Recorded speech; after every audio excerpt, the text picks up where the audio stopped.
Kehidupan sosial marketing Indonesia. Nah, ingat ya, nanti kita slide-nya kita berikan juga supaya teman-teman bisa baca-baca di rumah untuk mengenal, ya. Nah, jadi ini merupakan organisasi masyarakat berdasarkan Pancasila, berdasarkan Undang-Undang UUD 45. Jadi undang-undang kan kita boleh berserikat dan berkumpul, ya. Jadi kita istilahnya organisasi legal, ya, bukan organisasi abal-abal. Oke, bisa dipertanggungjawabkan. Nah, sifatnya adalah sosial, ya, budaya, kemasyarakatan, tidak berpolitik. Nah, nanti sosial, budaya, dan kemasyarakatan ini nanti banyak banget PR kita. Ya, tadi kan saya sebutkan modul pertama ini pengenalan mengenai organisasi.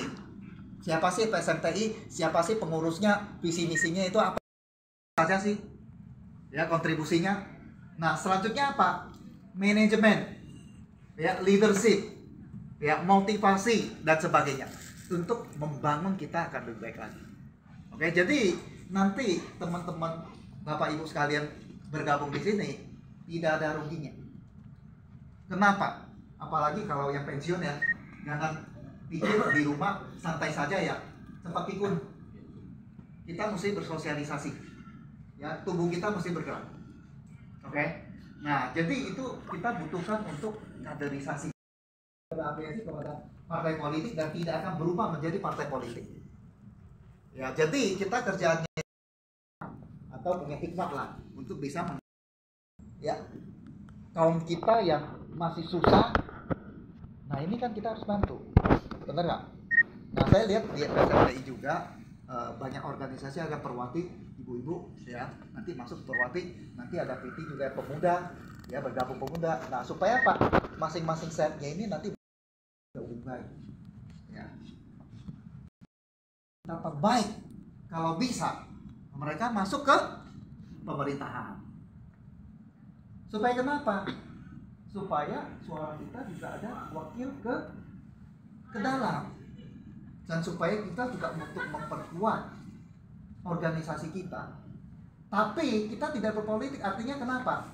Kalau misalnya nih, ya, ibu ini akhirnya dia jadi salah satu partai politik dan dia dicalonkan oleh partai politik itu, terus dia menggunakan PSMTI, menggalang PSMTI untuk ayo mendukung partai itu, tidak boleh, ya. Nah, makanya kader kita banyak, ya, ada yang ke PDIP, ada yang Gerindra, ada yang Nasdem, banyak, ya. Tapi itu tidak membuat perpecahan, tapi menjadi warna-warni yang sangat bagus untuk kita juga, ya.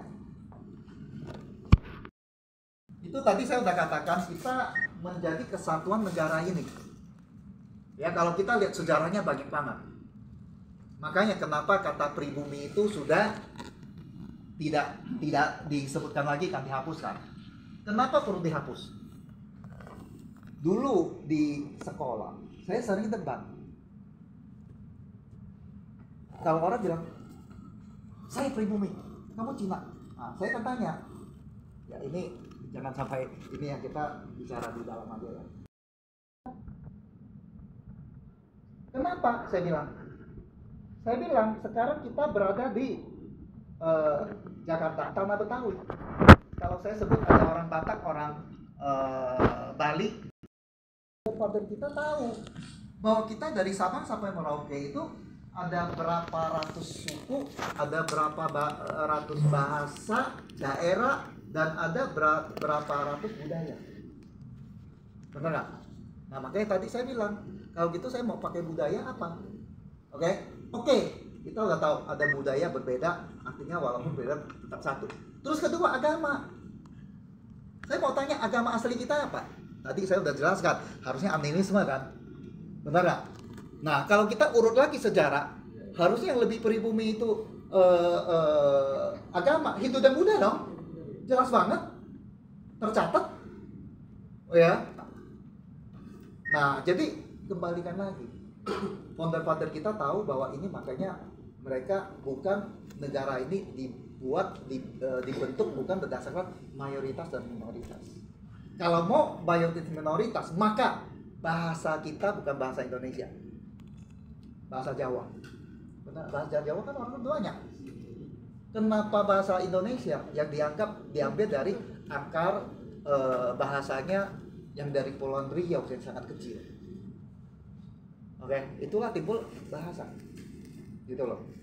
Nah, jadi kita harus tahu sejarah supaya nanti kalau di debat pun kita bisa tahu. Pak, jangan salah ngomong loh. Bapak ngerti nggak? Ya, dan saya yakin kebanyakan kita dituduh karena kita tahu. Ya, karena saya tahu saya bisa, Pak, sorry loh. Ya, saya memang orang Cina, tapi saya bagian dari ini loh. Dan ingat ya, Bapak harusnya sebutkan kata Tionghoa loh. Cina itu kan udah dihapus juga kan, harus mengatakan Tionghoa kan, benar nggak? Jadi kan banyak orang nggak tahu. Nah itulah kita yang harus istilahnya menyuarakan di masyarakat. Kita harus berani. Ya, jangan kita lihat satu masalah, kita cuma pura-pura nggak tahu tuh. Kalau mereka keroyokan, nah kalau kita kan semua ya jago kandang aja kan, benar nggak? Dan saya paling benci saudara kita, ya, jago, ya Dr. Sungai, ya, dan saya tinggal di kompleks kan. Ada yang petang-petang pakai HP, wah bawa itu, bawa golok, petang-petang kayak gitu loh. Waktu serbu masuk, tahu nggak? Yang pegang golok begini loh tangannya, mukanya pucat, gitu loh. Terus yang pakai HP yang kalau koordinasi kemana, tiba-tiba lari yang duluan. Saya hadapi, saya maju. Oke, saya siap mati waktu itu. Karena saya tidak mau terjadi yang buruk dengan keluarga saya. Dan simulasi pikiran saya udah mulai. Tuhan, kalau hari ini izinkan saya membunuh, saya akan membunuh sebanyak mungkin untuk melindungi keluarga saya. Bapak Ibu punya nggak kemampuan itu? Nggak. Kebetulan saya belajar. Kebetulan saya dilatih untuk itu.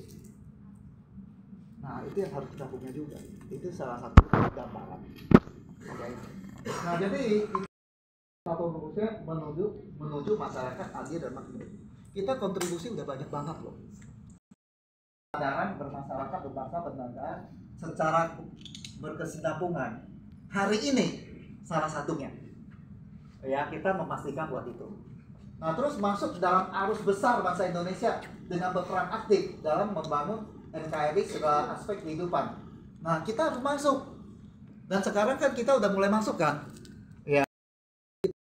Sebagai salah satu suku dalam keluarga besar bangsa Indonesia. Nah, mengapa paguyuban sosial Marga Tionghoa Indonesia? Banyak marga, tapi kita satu kesatuan. Ya, untuk menunjukkan suara kita supaya bisa didengar. Ya. Nah, memberikan manfaat bagi bangsa dan negara terutama dalam bidang sosial, budaya, pendidikan, dan masyarakatan. Sosial tadi kita usah. Budaya nanti kita juga bentuk ya, mungkin lewat Perwati atau apa ya. Untuk apa? Kita kuliner kita kan banyak banget. Soto emang aslinya dari mana?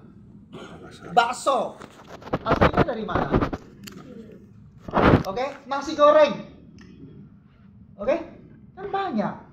Ya, pia, yang bakpia patok yang di Jogja dari mana? Nah, itu yang kita harus, mungkin nanti ada kelas bagaimana membuat coipan, bagaimana membuat pia. Nah, itu saya yakin banyak yang udah nggak ngerti. Mama saya pintar sekali buat masakan.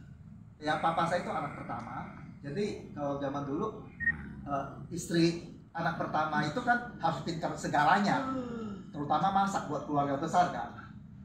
Tapi resep dia nggak ada yang bisa diturunkan, dan kita nyesel karena mama saya sekarang udah pikun, gitu loh. Dan saya merindukan bakcamnya yang saya belum ketemu yang pas sama pianya.